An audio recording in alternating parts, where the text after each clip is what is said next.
बंजारा समाज मोठ्या संख्येने रस्त्यावर उतरून आरक्षणासाठी लढा देत आहे, परंतु हे कुंभकर्णी झोपेमध्ये असलेलं सरकार बंजारा समाजाच्या आंदोलनाला गंभीरतेने घेत नाही।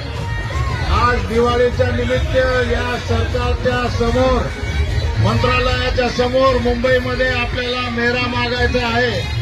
आपण शेन मेरा मांगो से दवाड़ी रहो, तुमने शेन मेरा मांगता आओ सबको नहीं तो महाराष्ट्रसोबत तुम्ही मेरा मांगो। बंजारा समाजेन पूर्ण देशेर माई आरक्षणेर बाबतीत न्याय देऊ। वन नेशन वन कॅटेगरीच्या आधारावर बंजारा समाजाला एसटी ब मूळ आदिवासीमध्ये समावेश न करता स्वतंत्र एसटी ब